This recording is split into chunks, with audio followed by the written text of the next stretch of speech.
This morning, countdown to the far side. The Orion crew sending back this one last look at Earth as they spent Easter speeding towards the moon in deep space. It's a time of emotions such as joy, as well as calmness. On Sunday, all 4 astronauts donned their pressurized orange crew survival suits. We are fully suited. A critical test in the event of a future decompression emergency. But their entire 252,000-mile journey to the moon has all been building to today. At 2:45 p.m. Eastern, Orion will be flying 4,000 to 6,000 miles above the lunar surface, giving astronauts the widest, best view ever to photograph the far side of the moon. For 7 hours, the crew will work in pairs taking photos. At 7:02 p.m., the crew will make their closest approach to the moon. At 7:07, they'll be the farthest from Earth. At 8:35, the moon will eclipse the sun. And by 9:20, the flyby is over. Later today, when the Orion crew passes around the far side of the moon, Mission Control will lose contact. 40 minutes of radio silence. But the crew and Mission Control insist temporarily losing contact is not unusual and nothing to worry about. Hey, Tom, it's great to hear your voice all the way up here, 155,000 nautical miles from Earth. On Saturday, we talked to the entire crew with the moon on their horizon. What are your emotions as you look back at Mother Earth? You know, right away, you are humbled. The fact that 4 of us get to be out here just brings you to your knees. Sonny Williams, who spent 286 days stuck in space, says this Orion test flight is critical. Test missions are needed just to make sure we really understand all the systems. You can put everything together on the ground, but really not know exactly how things are going to work in that environment. Yeah, and again, a reminder that this is all about setting the stage to land on the moon, hopefully in 2028. Let's explain one thing. You know, yes, the Apollo astronauts did fly around the far side of the moon, but they were so close to it, they could only see what was right out their window, right? So now you've got the Orion crew that's going to be 4,000 to 6,000 miles out. They'll get a big, wide view with fantastic modern-day cameras to photograph everything. And one last note, Jeremy Hansen, the Canadian who's on board, officially won his astronaut gold wings yesterday in a ceremony on board the station. He was the only astronaut who'd never been to space before, you guys. Oh, that's very cool. All right, Tom Costello. Tom, thank you. Thank you, Tom. We want to bring in former NASA astronaut Mike Massimino. Mike, good morning to you. Good morning. So this drive-by of the far side of the moon, which brings back memories for your dorm room, doesn't it, with that Pink Floyd album? Yeah, Dark Side of the Moon. But anyway, back to business. What do we expect today?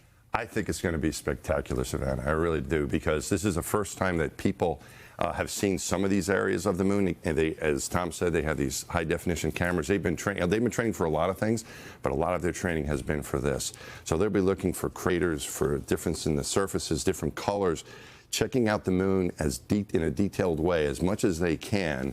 And they'll be taking shifts. It's going on for 6 hours. So they're going to be on for an hour, and they're going to be relieved by 2 other crew members, and they're going to be switching back and forth. Toward the end of this, as luck would have it, based on where they launched, they're going to get an eclipse of the sun by the moon for about an hour. Wow. Remember the eclipse you guys covered?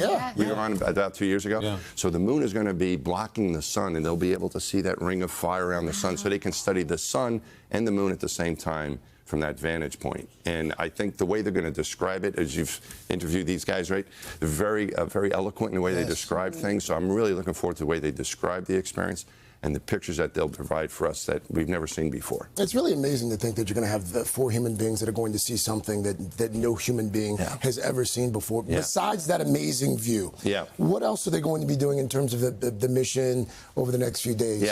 Mike? One other thing to add is they're going to be going further than astronauts have ever gone. They're going to break a distance record that was set by Apollo 13. So they're going to be further than anyone else.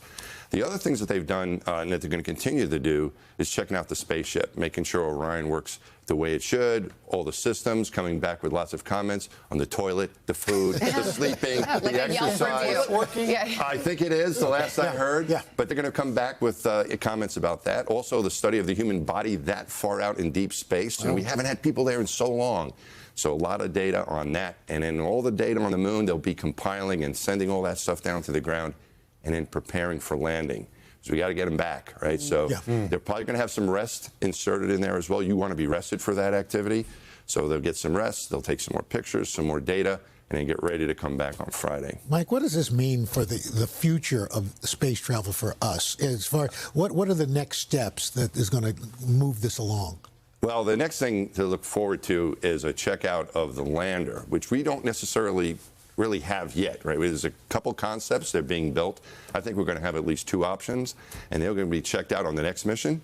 And then after that, it's going to be preparing for the landing. So they're collecting data on spacecraft, people, and the moon to get ready to land, and we'll see how quickly that happens, but I'm hoping it's not going to be too long. Mike, let's go back to the history of this. Yeah. At 1:54 today, if they're on schedule, they'll be 4,000 miles further than Apollo 13 was in 1970. That'll be the furthest from Earth. That's from New York to Rome. It's a lot here, but how big is that in space terms?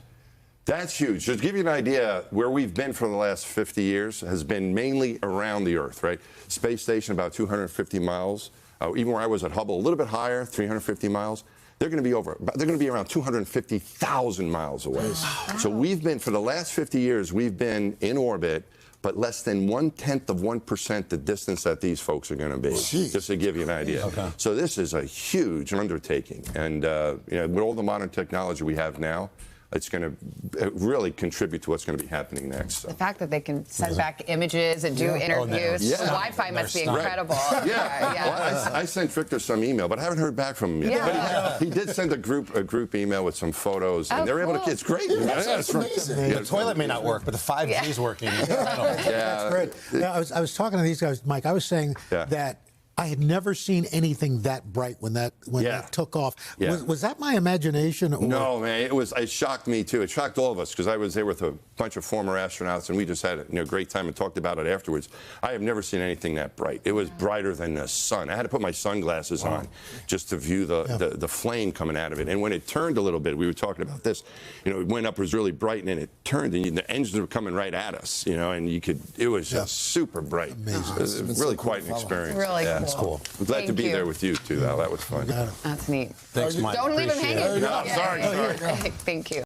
Hey, thanks for watching. And don't forget, you can catch the Today Show every morning on NBC or take Today when you're on the go. Just follow the Today podcast on Apple Podcasts, Spotify, or wherever you listen.